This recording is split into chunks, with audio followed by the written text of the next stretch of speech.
আসসালামু আলাইকুম সুপ্রিয় দর্শক, আমি শাকিল আর আপনারা দেখছেন বিশ্ব বাংলা কৃষি, সর্বদা কৃষকের পাশে থাকে। সুপ্রিয় দর্শক, আপনি যদি বেগুন চাষ করতে চান তাহলে এই ভিডিওটি আপনারই জন্য, কারণ এই ভিডিওতে বেগুন গাছ রোপণ পদ্ধতি এবং কিভাবে পরিচর্যা করতে হবে সে সম্পর্কে বিস্তারিত জানানো আছে।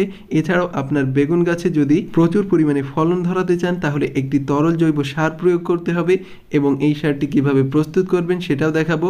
এছাড়া বিশেষ পরিচর্যা থাকবে এই ভিডিওতে, এজন্য অবশ্যই আপনারা এই ভিডিওটি শেষ পর্যন্ত দেখবেন। আর যদি আপনি বিশ্ব বাংলা কৃষি চ্যানেলে নতুন হয়ে থাকেন তাহলে অবশ্যই চ্যানেলটি সাবস্ক্রাইব করবেন আর পাশের নোটিফিকেশন বেলটি অন করে দেবেন। তো চলুন সুপ্রিয় দর্শক, শুরু করা যাক। সুপ্রিয় দর্শক, প্রথমে দেখে নেব বেগুন গাছ রোপণ পদ্ধতি। আমি এখানে 30 লিটারের একটি গামলা নিয়েছি এবং এই গামলাতে আমি অর্ধেক পরিমাণ জৈব সার নিয়েছি, অর্থাৎ গোবর সার, আর অর্ধেক পরিমাণ নিয়েছি মাটি। এই দুটি উপাদান খুব ভালোভাবে মিশিয়ে নিতে হবে, তারপরে এই মাটি ব্যবহার করতে হবে সবজির চারা রোপণ করার জন্য। সুপ্রিয় দর্শক, এই 30 লিটার গামলাটিতে শীতকালীন ফুলকপি লাগানো ছিল, তবুও এই মাটিতে পর্যাপ্ত পরিমাণে পুষ্টি উপাদান আছে। এই পাত্রের মাঝামাঝি একটা গর্ত করে আমি বেগুনের চারাটা বসিয়ে দেব। ঠিক এই পদ্ধতিতে বা আপনারা ছোট চারা রোপণ করে দিতে পারেন। আমি বেগুনের চারা উৎপাদন করেছিলাম এবং 6 ইঞ্চি একটা পাত্রে এই চারা প্রতিস্থাপন করেছিলাম। পরবর্তীতে ফাইনাল পটিং হিসেবে আমি 30 লিটারের এই গামলাটিতে গাছটি বসিয়ে দিয়েছি। সুপ্রিয় দর্শক, আপনারা যদি বীজ থেকে বেগুনের চারা উৎপাদন করতে চান তাহলে আই বাটনে ক্লিক করে ভিডিওটি দেখে নিন বা ডিসক্রিপশন বক্সে লিংক দিয়ে দেব, সেখান থেকেও আপনারা ভিডিওটি দেখে নিতে পারবেন।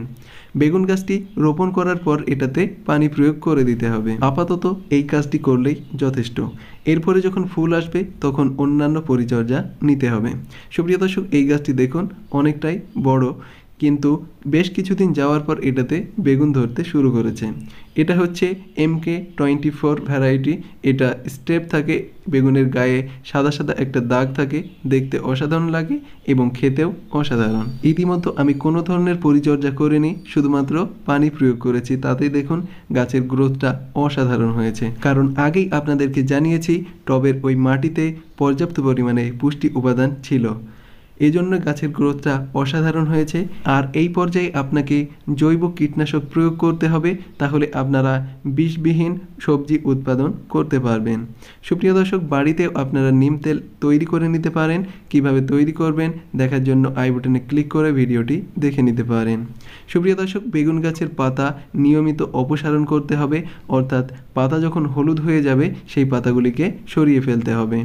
সুপ্রিয় দর্শক, যখনই দেখবেন গাছে খুব ভালো ফল আসছে না বা ফলের আকার ছোট হচ্ছে তখনই সার প্রয়োগ করতে হবে এবং সার হিসেবে আপনারা যে কোনো জৈব সার প্রয়োগ করতে পারেন।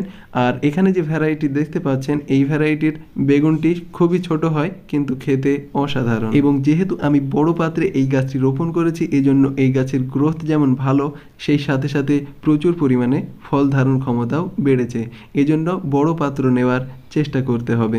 সুপ্রিয় দর্শক, গাছের গোড়ার অংশটা সর্বদা পরিষ্কার পরিচ্ছন্ন রাখতে হবে।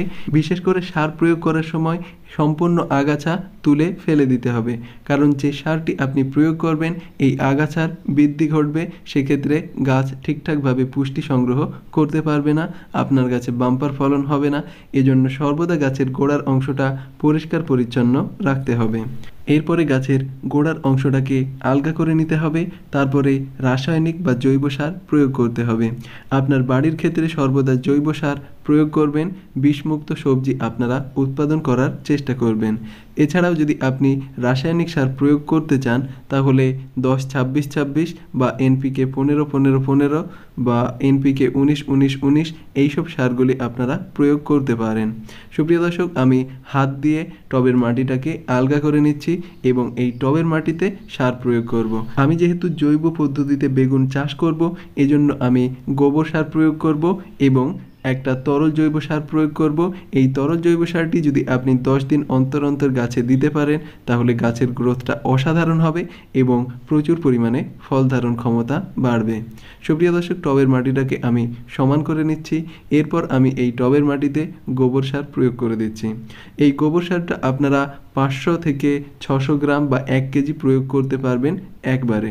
মাসে একবার করে আপনারা এই গোবর সারটি প্রয়োগ করবেন, তাহলে গাছের গ্রোথটা ঠিকঠাক থাকবে এবং প্রচুর পরিমাণে ফল দিতে সক্ষম হবে। জৈব সার প্রয়োগ করার পর টবের মাটির সাথে ভালোভাবে মিশিয়ে দিতে হবে। এক্ষেত্রে দ্রুত গাছ তা সংগ্রহ করে নিতে পারবে। সুপ্রিয় দর্শক, এবার আমি তরল জৈব সার প্রয়োগ করব এবং এই তরল জৈব সারটি সংক্ষেপে আপনাদেরকে জানিয়ে দিচ্ছি। সুপ্রিয় দর্শক, এই জৈব সারটি তৈরি করার জন্য আমি মাছের উচ্ছিষ্ট ব্যবহার করেছি। সেটা খুব ভালোভাবে পচিয়ে নিয়ে তারপরে আমি গাছে প্রয়োগ করছি। এক্ষেত্রে একটা বিষয় আপনাকে সর্বদা সতর্ক থাকতে হবে, সেটা হচ্ছে গন্ধ কিন্তু প্রচুর বার হয় এটা থেকে।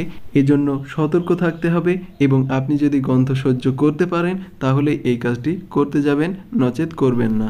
এর পরিবর্তে সবজির উচ্ছিষ্ট পচিয়ে সেই পানিটা একই পদ্ধতিতে ব্যবহার করতে পারেন। আমি 200 ml এর মতো এই মাছের উচ্ছিষ্ট পচানো জৈব সারটি প্রয়োগ করেছি এবং তার ভিতরে পানি দিয়েছি 800 ml মতো, অর্থাৎ 1 লিটারের একটা সলিউশন তৈরি করে আমি গাছে প্রয়োগ করে দিচ্ছি। সুপ্রিয় দর্শক, গাছে প্রয়োগ করলে এটার দুর্দান্ত কাজ হয়, কিন্তু তৈরি করতে প্রচুর পরিমাণে গন্ধ সহ্য করতে হয়। সুপ্রিয় দর্শক, এরই উন্নত মানের একটা পদ্ধতি আপনাদের সাথে শেয়ার করব। একটা ভিডিওতে বিস্তারিত আপনাদেরকে দেখাবো এই সার কিভাবে আপনারা প্রস্তুত করবেন। সুপ্রিয় দর্শক, আশা করি আপনাদের এই ভিডিওটি ভালো লেগেছে। ভিডিওটি ভালো লাগলে অবশ্যই লাইক করবেন এবং আপনার যদি কোনো মতামত থাকে তাহলে অবশ্যই কমেন্টে জানাবেন। আর আপনি যদি এই চ্যানেলে নতুন হয়ে থাকেন তাহলে অবশ্যই চ্যানেলটি সাবস্ক্রাইব করবেন আর পাশের নোটিফিকেশন বেলটি অন করে দেবেন। ধৈর্য ধরে ভিডিওটি শেষ পর্যন্ত দেখার জন্য আপনাকে অসংখ্য ধন্যবাদ। থ্যাঙ্কস ফর ওয়াচিং বিশ্ব বাংলা কৃষি।